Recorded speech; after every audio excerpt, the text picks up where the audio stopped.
Hi, my name is Brandon Dixon. I'm Benjamin Powell. And today we're going to be going over our threat hunting workshop content where we explore the methodologies, data sets, and how to perform an investigation and hunt down threats. Let's begin. So we're going to begin with the threat analysis lifecycle. And the first part of the lifecycle is really surface suspicious.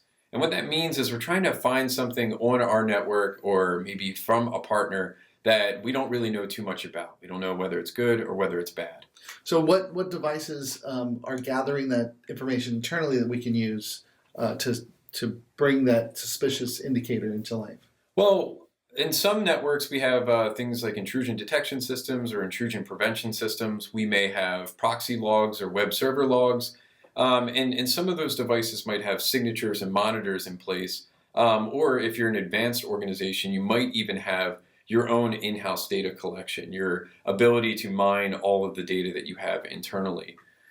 Depending on how connected you are inside of the industry, you might actually have a number of different paid feeds or free feeds that you're collecting from the open source that can help you surface suspicious. So these might be things like threat feeds from some sort of open source provider like Firehole, for instance, where they aggregate a number of feeds together, and then you can pump that information into your own data and look for the intersection between matches on a known bad list and then events that are occurring within your network. So like an IP address internally that's talking to something outside that's on a known bad list. Absolutely. Okay. And so just because that ends up on a bad list, it doesn't necessarily mean that what we're dealing with is malicious. It does take some time for us to actually go through and see, is it malicious? Something that was malicious today may not be malicious tomorrow. And so it requires us to apply our analytical rigor over on that data to really figure out whether or not it's something that is bad. And like an IP address that might change because it's dynamic. Yeah. And it was bad today, but tomorrow it's associated with a good domain. Yeah, and with the advent of cloud providers such as Amazon or DigitalOcean or any of these VPSs, attackers can spin up systems very quickly. They can conduct their phishing attacks or their malicious attacks, and then they can simply remove them. Okay. That IP address is then freed back up into a pool that anyone else could get assigned to. So at this point, we've got something that's been surfaced as suspicious. We need to figure out more about it. We want to collect as much data as possible to help inform the decision that we're ultimately trying to make. Is this good or is it bad? So where should they be collecting from? Just the edge, or is it between the different routed boundaries from the web, app, database, internal network? Where should they be focusing, collecting data?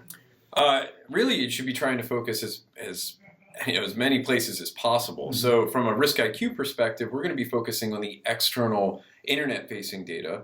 Whereas if it's on your own network and you're monitoring, let's say, NetFlow information or firewall logs or proxy logs, you'll have coverage there. And so what we like to tell people is you want to make sure that you have a 360-degree view that you're able to get data from as many sources as possible.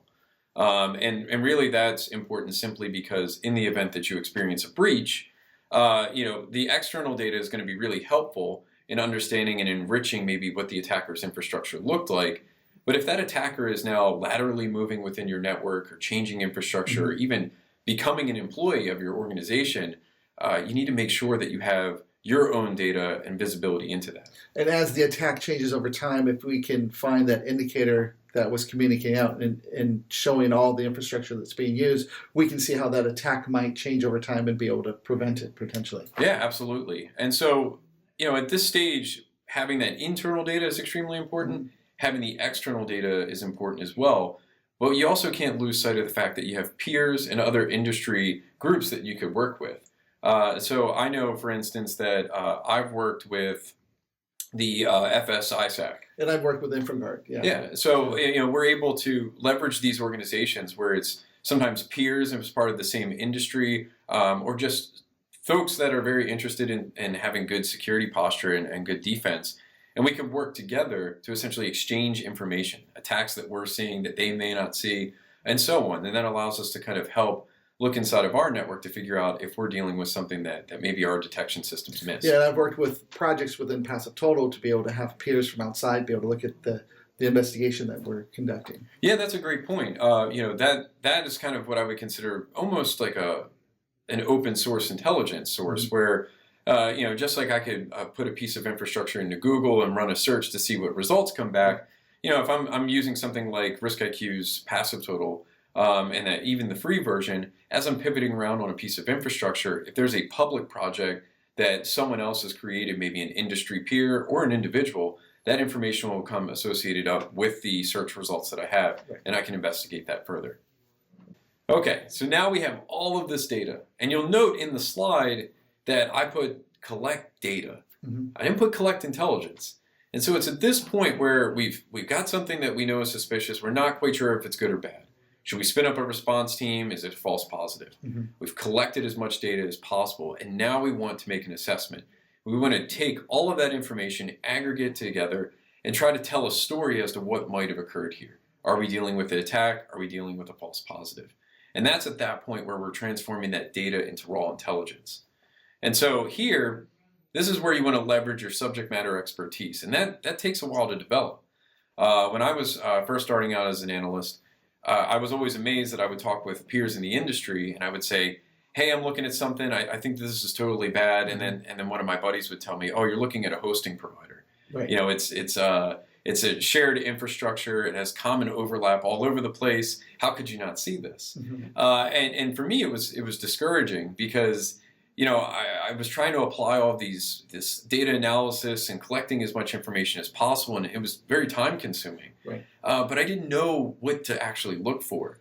And I think over time, I just developed this sense of seeing patterns within the data. It's see that needle in the haystack of all the noise and pinpointing and saying, okay, I'm going to focus right here because this doesn't look right. Absolutely. Yeah. And I think that's one of those things that as an analyst you can train yourself to do simply by starting with something you know is bad and looking at data and how that data appears and any patterns that may show up or manifest inside of that data.